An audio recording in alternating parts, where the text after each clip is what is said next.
Focus सरकार का अगर किसी एक बात पर है तो वो है डाइवेस्टमेंट को लेकर, और डाइवेस्टमेंट का मतलब सीधे पैसे से जुड़ा हुआ है। तो अगर सरकारी कंपनियों का डिपार्टमेंट फाइनेंस मिनिस्ट्री के अंडर में हो तो डाइवेस्टमेंट की प्रोसेस फास्ट होगी, स्मूथ होगी। ये दो बड़ी चीजें हैं। ये एक सबसे बड़ा रीजन है कि शायद ये फैसला फिर से लिया गया है। कुछ स्टॉक्स पर आपको नजर रखनी चाहिए। एक है भेल जो 5% की ऊंचाइयों पर इस वक्त ट्रेड करता हुआ दिख रहा है।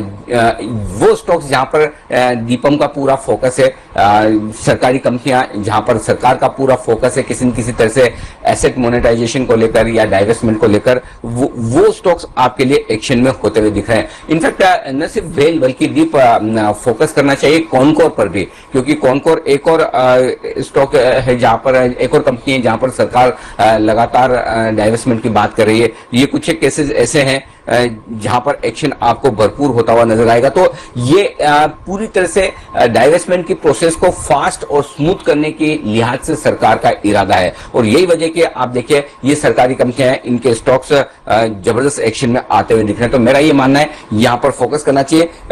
ये एक कदम वो है जो सरकार का पूरा फोकस और कमिटमेंट डाइवेस्टमेंट की प्रोसेस की तरफ बढ़ाता है। तो ये स्टॉक से जबरदस्त एक्शन में, चूंकि भेल तो भाग चुका है, कौन अभी भी वो स्टॉक है जहां पर एक्शन उतना नहीं हुआ है। जरा चार्ट देखिए इसके कुणाल जी, कौन और बताइए इसके लिए लेवल्स।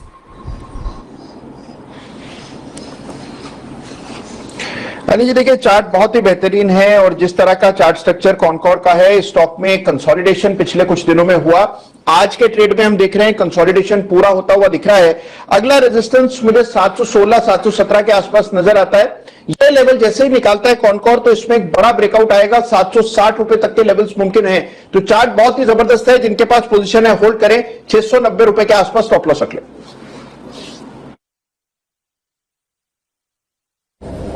करें, और लंबे समय के बाद भेल में एक्शन होता हुआ दिख रहा है।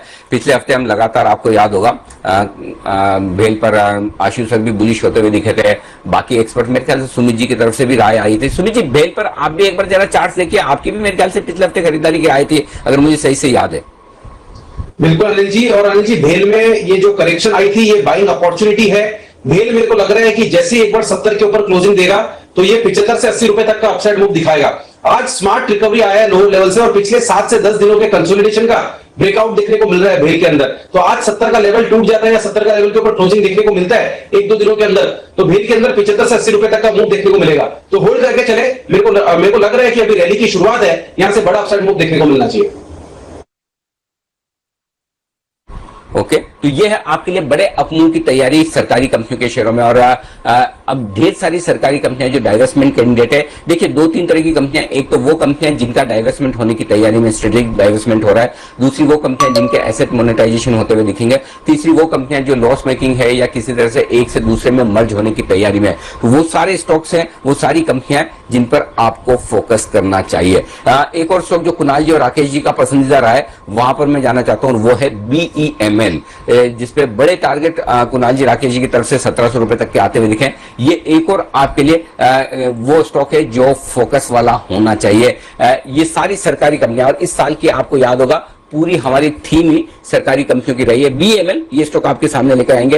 ये साल सरकारी कंपनियों के नाम है, और एक के बाद एक सारी सरकारी कंपनियां आप देखिए भरपूर एक्शन में आती हुई दिख रही है। और BEML के लिए भी ये एक बड़ी खबर है। ये सबसे बड़ी चीज इसे एक बड़े पॉलिसी मैटर के तौर पर देखिए कि किस तरह से सरकार का फोकस सरकारी कंपनियों पर और बढ़ता हुआ दिख रहा है। इसे फाइनेंस मिनिस्ट्री के दायरे में लाया जा रहा है। बंसल जी, BEML आपका पसंदीदा शेयर, देखिए इसके चार्ट्स। देखिए अनिल जी, काफी बेहतरीन टेक्निकल स्ट्रक्चर है, और इसमें अनिल जी एक फॉलोअप हमने करा था जब ये स्टॉक अभी कुछ दिनों पहले 1330-1335 के अराउंड था, तब से स्टॉक साइडवेज हो रखा है। तो काफी अच्छी कंसोलिडेशन में चल रहा है। पहली चीज, हायर टॉप हायर बॉटम का रुझान है, नैरो रेंज में ट्रेड कर रहा है। तो ऐसे स्टॉक्स को ब्रेकआउट पे पकड़ना काफी मुश्किल हो जाएगा, ब्रेकआउट पे पकड़ना मुश्किल हो जाएगा। इन्हीं स्तरों पर यहाँ पे बाय एंड होल्ड करना चाहिए। 1300 एक अच्छा बेस है। बड़े टारगेट्स हमारे ऊपर के हैं अनिल जी, बट यहां पर इमीडिएटली शॉर्ट टर्म में 1460, 1465 के मुझे लगता है प्राइस देखने को मिलेंगे।